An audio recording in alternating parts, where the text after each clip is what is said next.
Campina Grande, sexta-feira, 30 de agosto. Estamos nos despedindo do mês que está indo embora. Mas você que está agora ligado conosco, não mude de canal. Continue com seu coração aberto e receptivo para receber a palavra de Deus. Hoje estaremos ouvindo o professor Laércio, que também foi um dos conferencistas da nossa 25ª Conferência Missionária.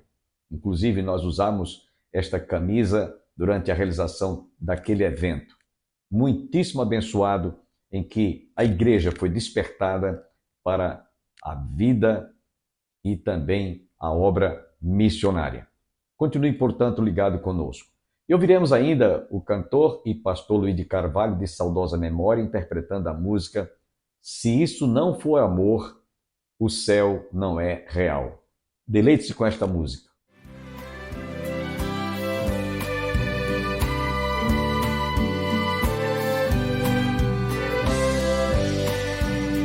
Deixou o esplendor da sua glória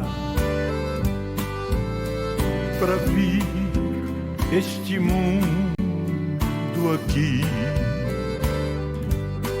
e estava só e ferido no Gólgota para dar sua vida por mim.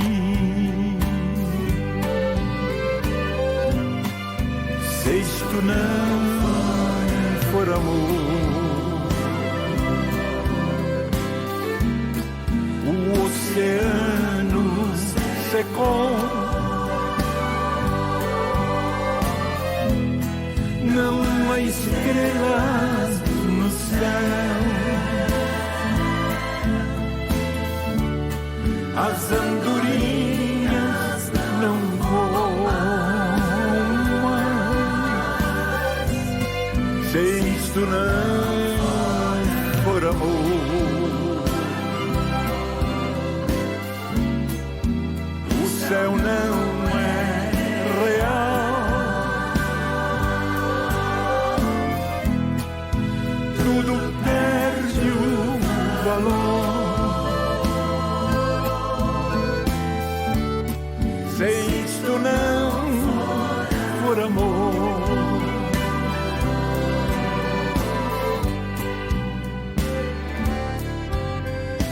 mesmo na morte lembrou-se do ladrão que ao seu lado estava, com amor e ternura falou-lhe: ao paraíso comigo irás.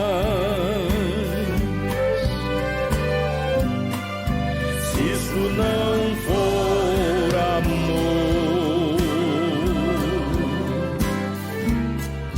o oceano secou, não há estrelas no céu, as andorinhas não voam mais. Se isso não for amor,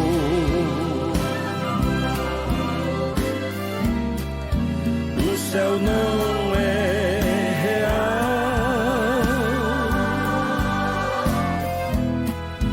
tudo perde o valor. Se isso não for amor,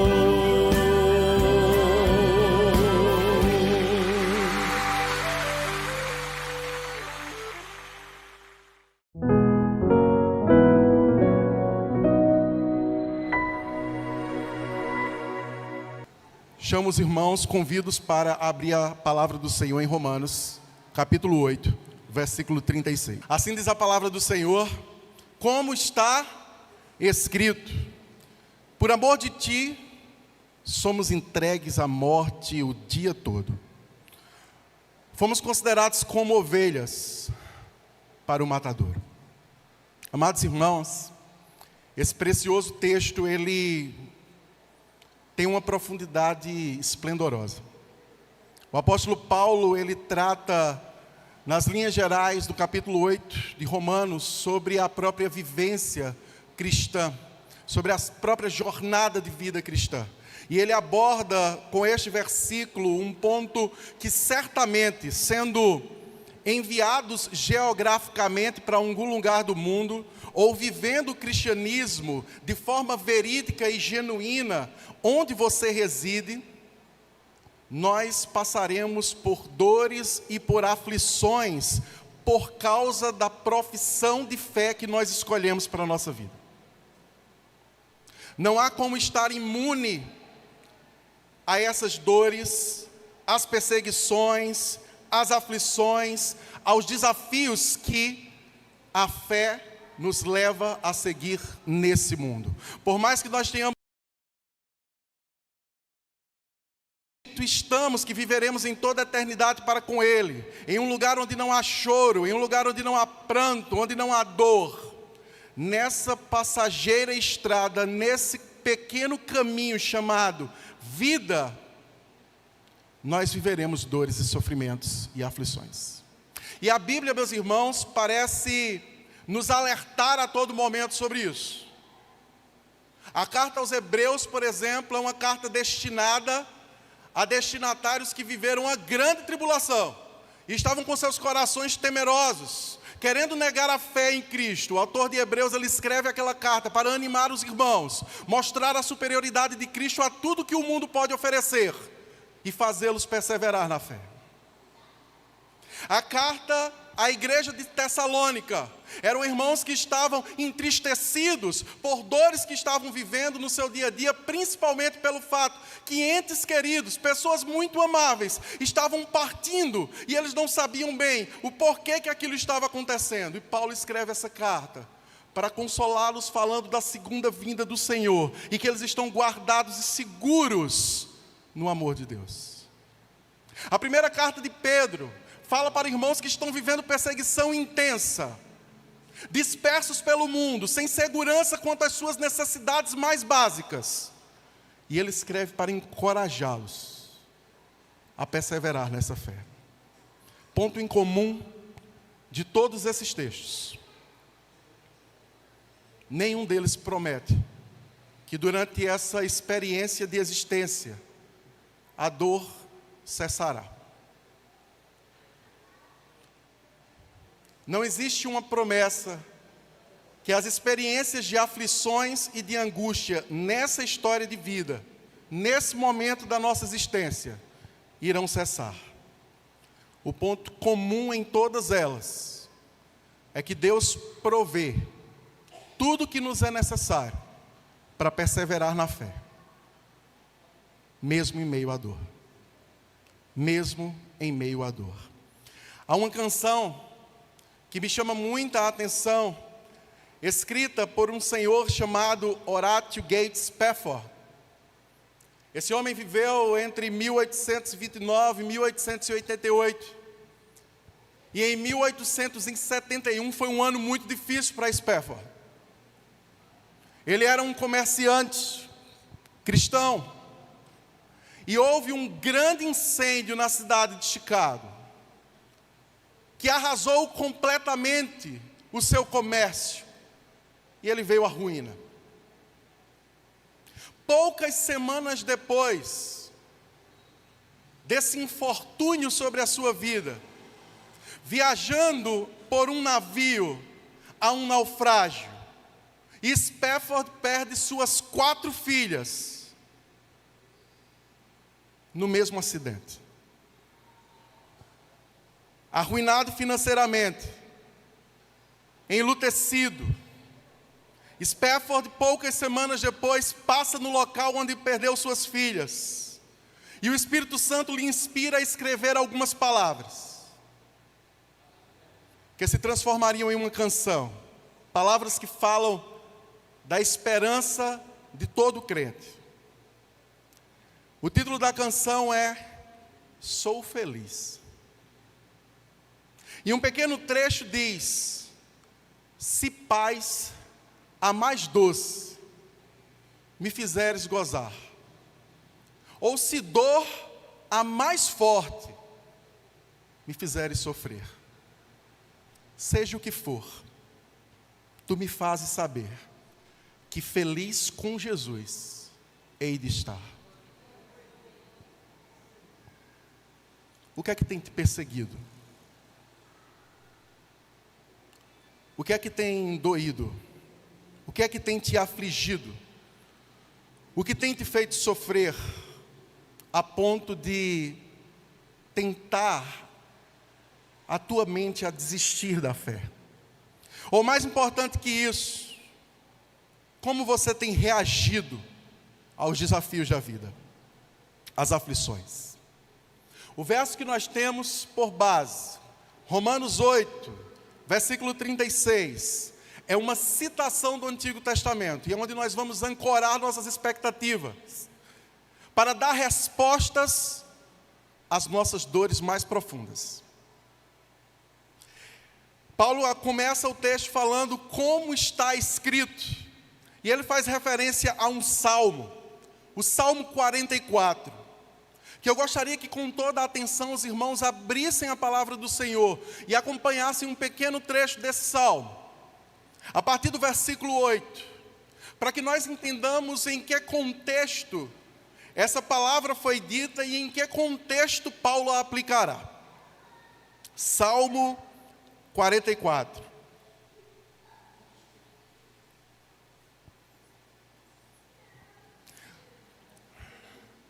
Diz assim a palavra do Senhor.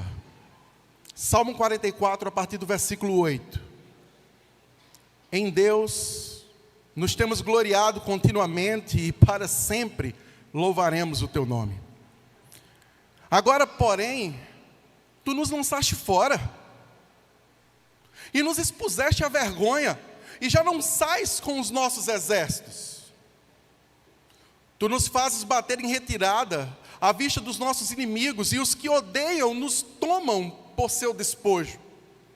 Entregaste-nos como ovelhas para o corte e nos espalhaste entre as nações. Vendes por um nada o teu povo e nada lucras com o seu preço. Tu nos fazes opróbrio dos nossos vizinhos, escárnio e zombaria aos que nos rodeiam. Põe-nos por ditado entre as nações, alvo de meneios de cabeça entre os povos. A minha ignomínia, a minha vergonha está sempre diante de mim. Cobre-se de vergonha o meu rosto.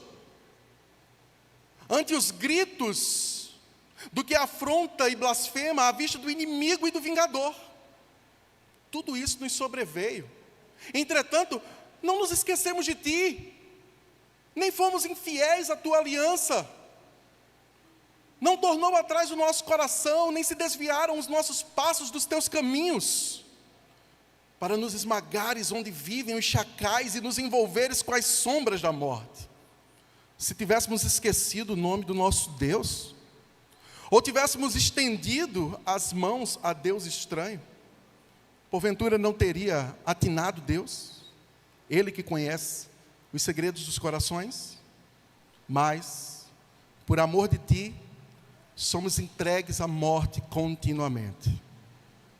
Somos considerados como ovelhas para o matador. Desperta, porque dorme, Senhor. Desperta, não nos rejeites para sempre. Porque escondes a face e te esqueces da nossa miséria e da nossa opressão? O salmo é uma exposição poética de um sentimento vívido do salmista.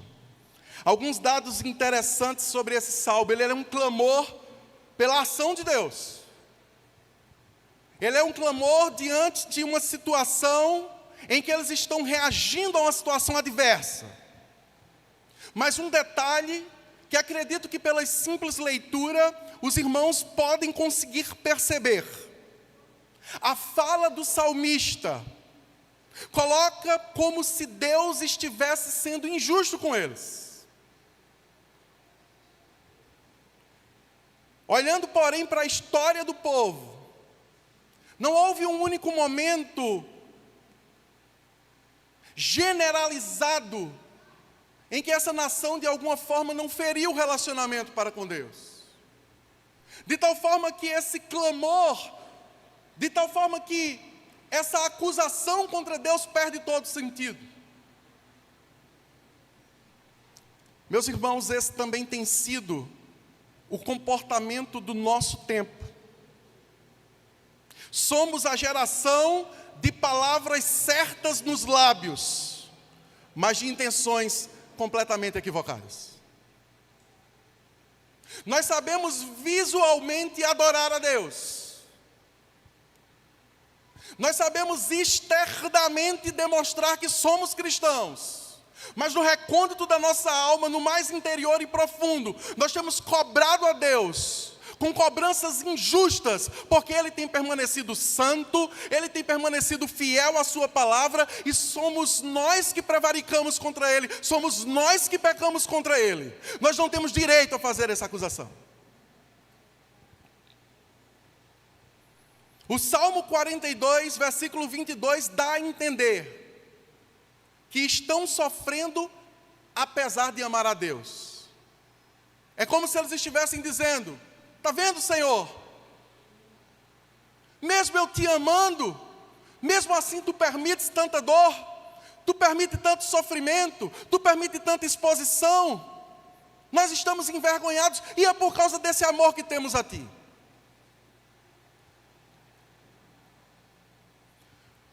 Paulo pega esse versículo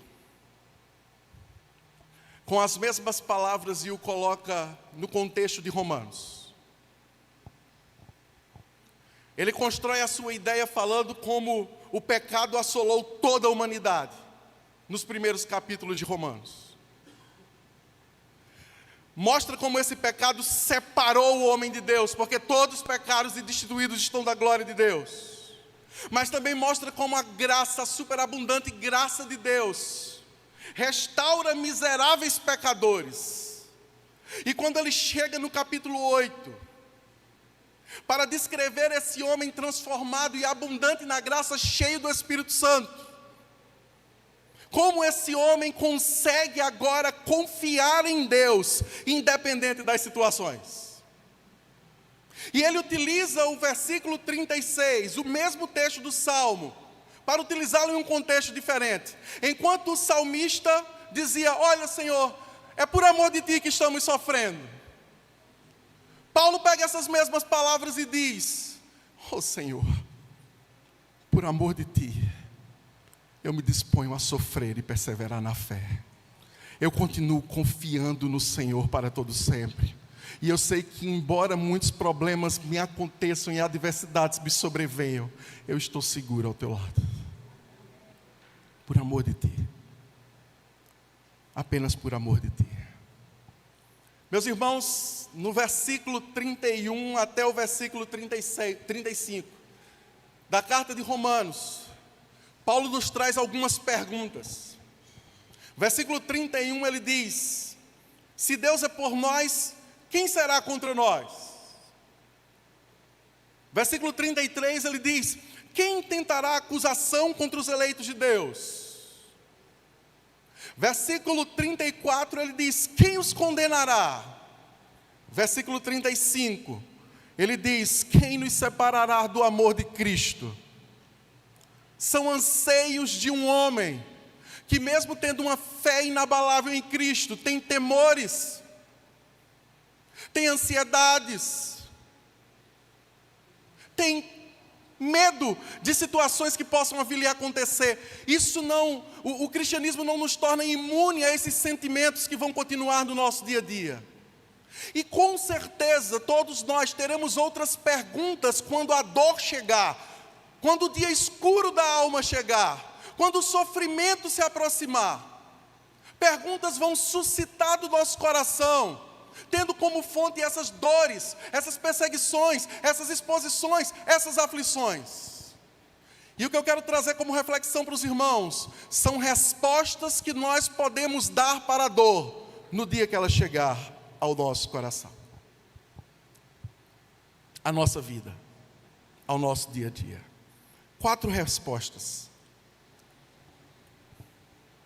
4 respostas que só o amor a Cristo pode dar a esses tipos de perguntas que surgem no meio do sofrimento. A primeira delas, Paulo pergunta: se Deus é por nós, quem será contra nós? Meus irmãos, acredito que alguns de vocês já possam ter vivido experiência semelhante. Você já chegou a se perguntar: Deus, por que nós somos afligidos com tanta força?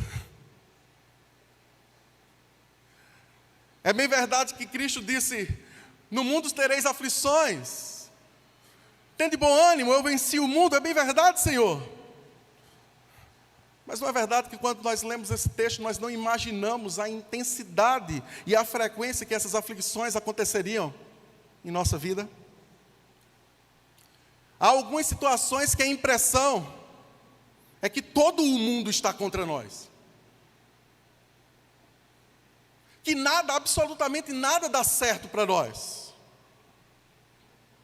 Eu quero lhe alertar de uma verdade difícil às vezes de absorver do cristianismo, nas palavras de São João Maria Vianney. Ele diz assim: se na tua caminhada, preste atenção nisso, se na tua caminhada não bateres de frente com o diabo, e como o diabo sabe causar aflições na nossa vida, gente?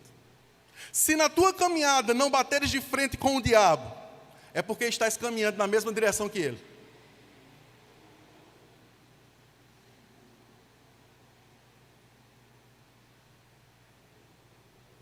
Imagine remar um barco contra a correnteza, meus irmãos. Vai exigir força, perseverança, dedicação. Imagine remar contra o mundo.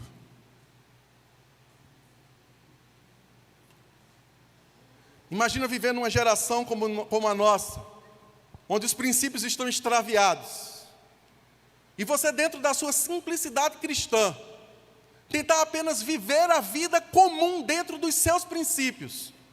E só por isso, já ser zombado, já ser afligido, já ser difamado, caluniado. Isso é a coisa mais normal que existe na vida de um cristão genuíno. E a gente precisa se acostumar com isso, não se revoltar com isso. Mas Paulo, no versículo 32, ele diz, como isso fala profundamente ao meu coração, meus irmãos. Ele diz: aquele que não poupou o seu próprio filho, antes por todos nós o entregou, porventura não nos dará graciosamente com ele todas as coisas? A gente deveria emoldurar no nosso coração essas palavras. A gente deveria olhar para ela todos os dias quando nós acordamos e ao ir deitar. Aquele que não poupou o seu próprio filho, ele já provou o seu amor por mim e por você. Antes por todos nós o entregou, a sua maior preciosidade, porventura não nos dará graciosamente com ele todas as coisas? Que resposta nós podemos dar a esse sofrimento, a essa dor? Sabemos que estamos seguros. Essa é a resposta, independente do que aconteça. Ah, Senhor, por amor de Ti, somos entregues à morte todos os dias. Fomos considerados como ovelhas no matadouro. Em todas estas coisas, porém, somos mais do que vencedores por meio daquele que nos amou. Dê essa resposta para a sua dor. Responda dessa forma a sua aflição. Ele não poupou o seu filho, portanto sei que estou seguro nele.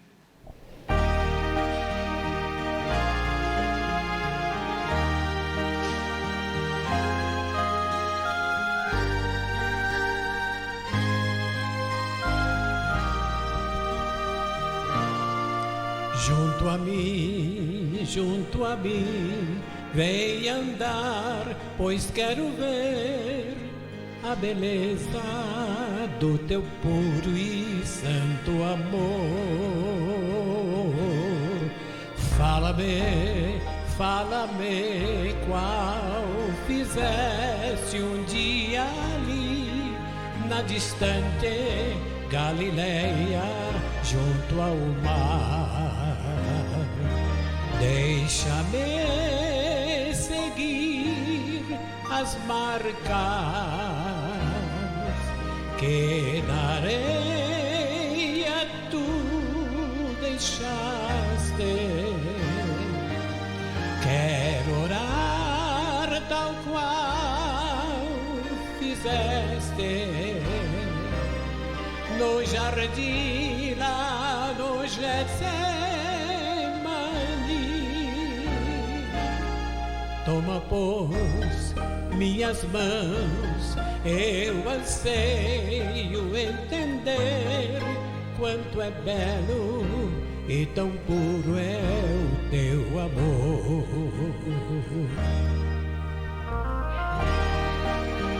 Eu gosto de pensar em João, o apóstolo jovem, que tinha a sua cabeça, o seu rosto reclinado no peito de Jesus, para aprender, para aquecer, para crescer. Como seria que nós tivéssemos esse mesmo sentimento de procurar estar perto, mais perto de Jesus cada dia, e cada vez mais aquecendo da sua sabedoria e do seu amor, estar junto de Jesus.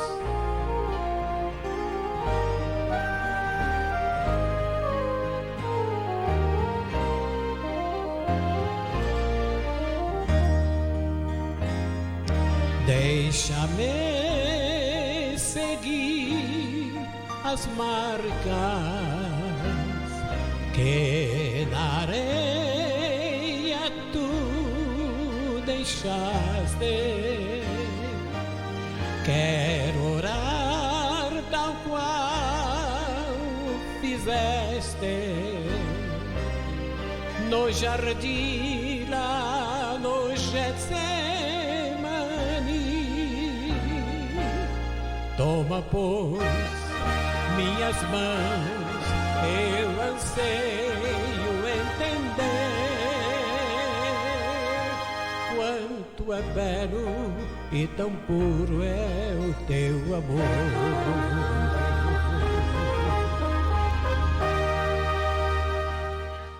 Queremos agradecer a você, internauta, telespectador da TV Master, TV a cabo, Canal 20, que esteve conosco, a continuarmos na próxima segunda-feira, se Deus assim nos permitir. Mas antes, deixe-me lhes fazer um convite. Se você, neste final de semana, puder, desejar ouvir mais a respeito da Palavra de Deus, visite a igreja mais próxima da sua casa. Se você mora em Campina Grande e deseja fazer-nos uma visita, ficaremos imensamente agradecidos. No domingo pela manhã, às 9 horas, nós temos EBD, Escola Bíblica Dominical. Às 18 horas, culto divino. Às terças-feiras, nós temos culto de oração pela família. Venha orar com a sua família, conosco. Às quintas-feiras, nós temos estudo bíblico. Portanto, você não pode perder esses momentos em que você estará recolhido, ouvindo e recebendo a palavra de Deus. Desejamos a todos um bom dia, um bom final de semana e até a próxima segunda-feira, se Deus quiser.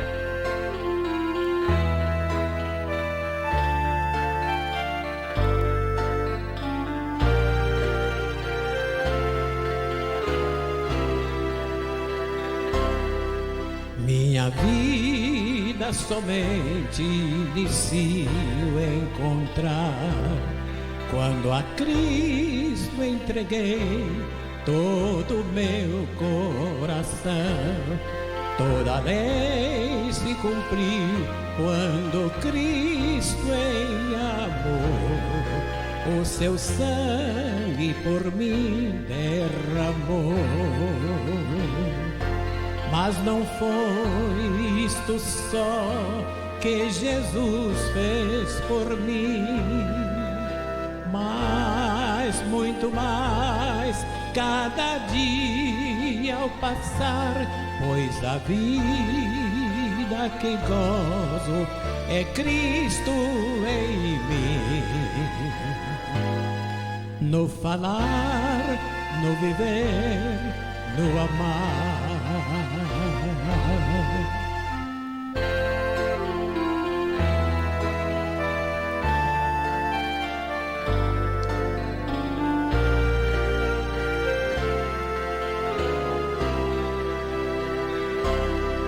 Tenho paz que o mundo não pode entender, alegria sem par cada dia ao viver. Que vitórias ganhei, mais vitórias terei. Não sou eu, mas é Cristo em meu ser. Mas não foi isto só que Jesus fez por mim, mas muito mais cada dia ao passar, pois a vida que gozo é Cristo em mim. No falar, no viver, no amar.